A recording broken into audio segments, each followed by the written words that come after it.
السلام عليكم ورحمة الله وبركاته، وأسعد الله مساءكم جميعا. طبعا قبل لحظات انتهت مباراة النصر والهلال على بطولة كأس الملك سلمان للأندية العربية في الطائف، وانتصر فيها النصر ب2-1 وحصل على بطولة كأس الملك سلمان للأندية العربية.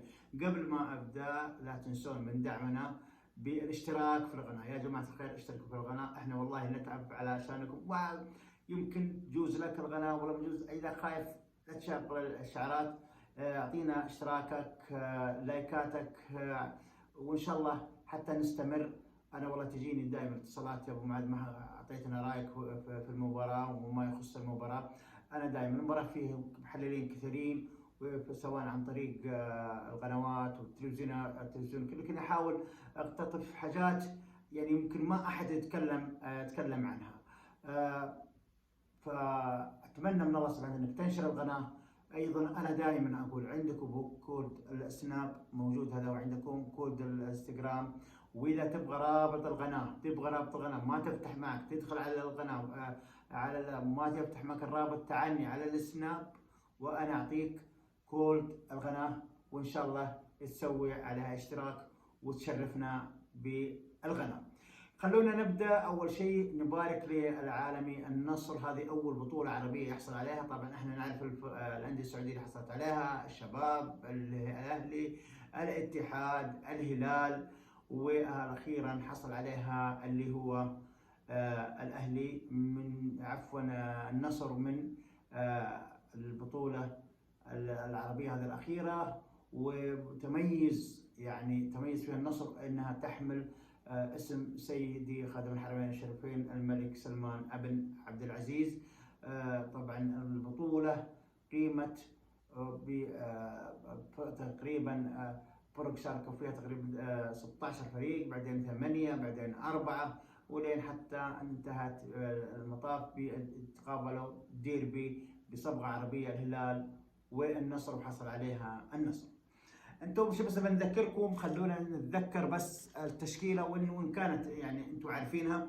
طبعا الهلال بدا بالعويس لغياب المعيوب بطرده في المباراه السابقه، الشهراني، علي البليهي، كولوبالي، وسعود عبد الحميد كطرف يمين.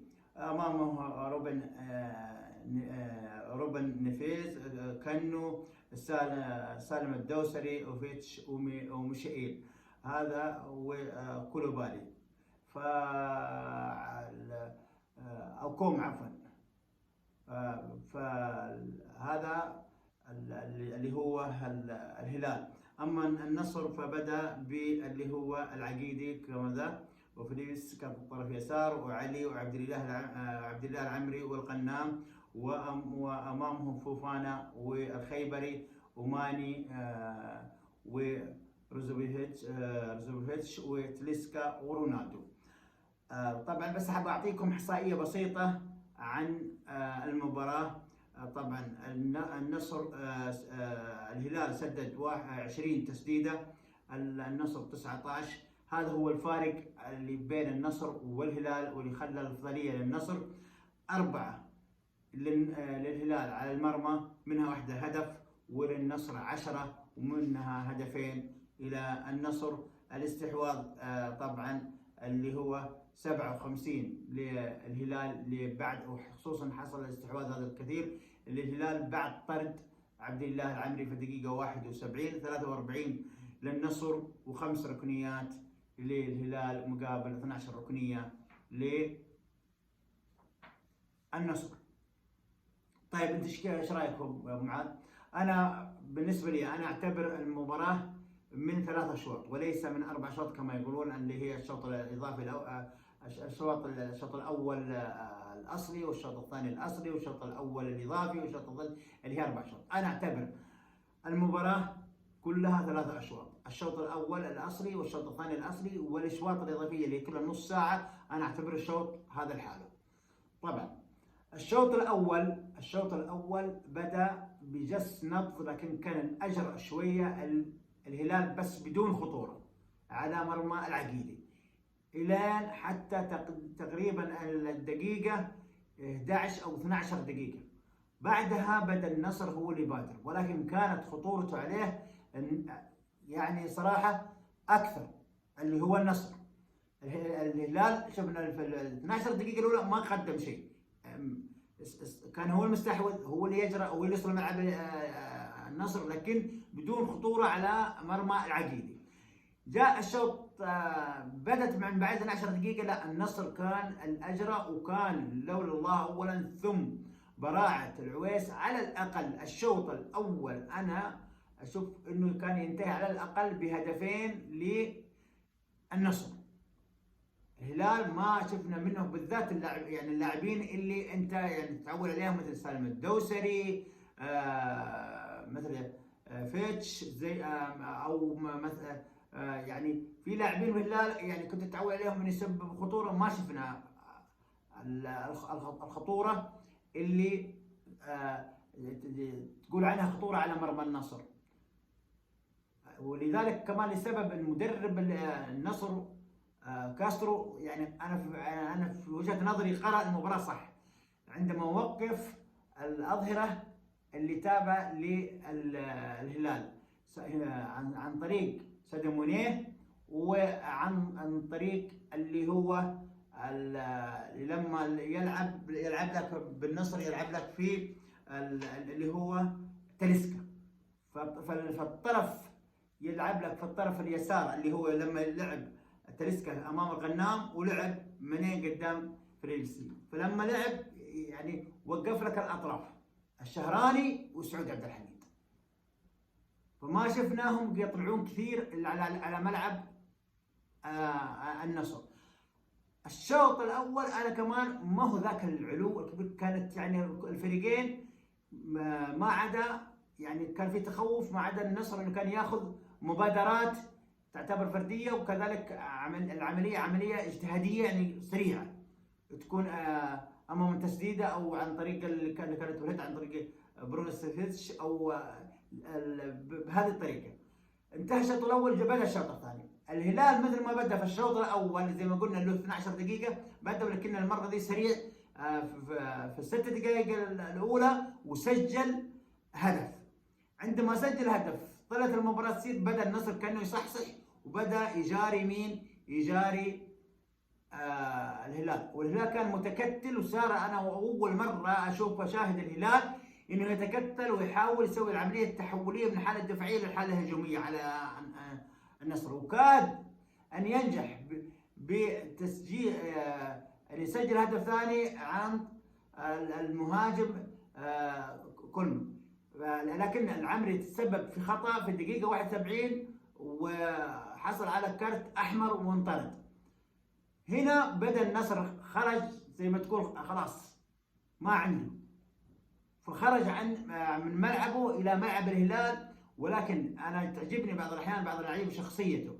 العقيدي لما مرر تمريره لاعب وسط، يعني تعطيه في تمريره واحد وسط الى الطرف اليمين للغنام اللي كان عمل عليها كنترول عالي ولعبها طبعا الدون خلاص وسط 18 كوره زي كذا ما تضيع، وفي الدقيقه 74 بعد الطرد يمكن بثلاث دقائق وسجل الهدف التعادل. بدا النصر هنا يدخل، بدا النصر هو يعني زي ما قلت بدا ترجع له الروح، وظل يضغط على الهلال الين جت الدقيقه 80. وانا بوجهه نظري من اول قلت على سعود عبد الحميد كان في ضربه جزاء. هذه التحكيم يعني صراحه انا هنا وجه اليوم وسمعت كل القنوات يقول لك الحكم نجح. يا جماعه الخير، انت لازم تصح، سواء على انت يتفرجوا فيك حكام سعوديين، اسيبك من الحكام العرب اللي راحوا الان حضروا البطوله العربيه وراحوا، لكن انت يتفرجوا فيك حكام الان سعوديين لما يخطئ، سواء هنا ما اتكلم عن الحكم الساحه، لا اتكلم كمان عن حتى حكم الفي ار اللي يقولون الفار هو اسم الفي ار. انت لما يتفرج فيك يقول لك انت نجحت وانت لا، كيف نجحت وانا ضربه جزاء في الدقيقه 80 ما حسبتها، في طرد لاحدى اللاعبين زي البليهي، كرت الاحمر الثاني، عندك حق احتمال فيها يعني حكام قالوا اللي حقت الهجامي ممكن تكون ضربه جزاء يعني. فانت تتكلم بالذات الضرب هذا، يعني في الضرب هذا اللي يحصل اللي هو زي كولوبالي كان عليه كمان طرد فانت تتكلم، انت جالس تنصح حكام. هذا اللي انا كنت ابغى اتكلم فيه، ما اتكلم فيه. ليش ما تتكلم؟ لا تتكلم يا اخي. انت في حكام لسه طالعين الان يتفرجوا عليكم ويسمعوكم لما تقول كذا، خلاص عنده. انا في ناس حتدافع عني، وهنا احنا مقبلين على دوري روشن، وعندنا ناس يعني نستسيق من البطوله العربيه بصراحه. فانا زعلت من هذا الكلام. نكمل لكم تحليل المباراه او بوجهه نظر المباراه. انا اشوف مدرب كاسترو مدرب النصر قرأها صح. ليه قرأها صح؟ لانه لعب بالشيء المعقول، واعطى اللعيبه ثقه انه في حاله افتكاك الكره العمليه التحوليه السريعه تكون عن الاطراف، لا تكون عن طريق العمق، لان الهلال يملك فريق عمقه كويس. وكذلك قرأ اللي هو اطراف الاظهره. الهلال دائما يسوون فرقات خلفهم يستغلها عن طريق تاليسكا او عن طريق الظهير مثلا الايمن الغنام لما يتقدم، فاستغل هذه النقطه واستحق النصر البطوله. فيه معطيات بعد المباراه، وهذا الشيء اللي انا ابغى ينتبه له. حصل بعض المناوشات كادت تصير كارثه، وهي بطوله عربيه يعني صراحه على ارض السعوديه بسبب عمليه غرس العلم النصراوي اللي كان قبل كذا سواه البليهي. تدخل البليهي الان يمنع الناس ما تسوي شيء ما ادري. طيب انت سويتها قبل كذا، انا هنا لا ايد لا نصر ولا ايد هلال. طيب انت بغيت تسبب بكارثه لولا تدخل العقلاء في هذا الموضوع. يعني انا ابغى هذا الشيء يمنع، سواء على في دوري سعودي او في بطوله عربيه. و يعني احنا زمان تكلم قال لا ما فيها شيء، ما فيها عمليه استفزاز ولا حاجه. اتكلم كل لا ما فيها شيء، من حقه يفرح وانه يحط العلم وانه يغرسه في المصر. انت الان تدخلت وبغيت تسبب مشكله كبيره، فانت زي ما ترضى لنفسك لا ارضاها لغيرك، او انها تمنع منعا بات. وهذا الشيء انا كنت اتمناه دائما واقول لك، وانا قلتها من زمان، ان هذا الشيء الرياضه اخلاق قبل ما تكون رياضه. وهذه اللي هي المقتطفات اللي انا حبيت ان اقولها من اللقاء، وان شاء الله انها توصل، وان شاء الله ان تكون فيها قرار ان بعد كذا زي هذه الحاجات اللي فيها استفزازيه انها تمنع، من سواء على المستوى العربي او على مستوى الدوري السعودي او على حتى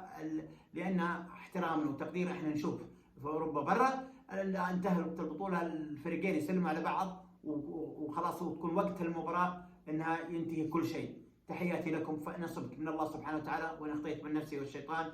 مره ثانيه مبارك للعالمي الفوز بالبطوله العربيه للانديه على كاس الملك سلمان. تحياتي لكم ومع السلامه. كنت انا معكم ابو معاذ. لا تنسونا من دعمنا بنشر القناه والاشتراك فيها. تحياتي.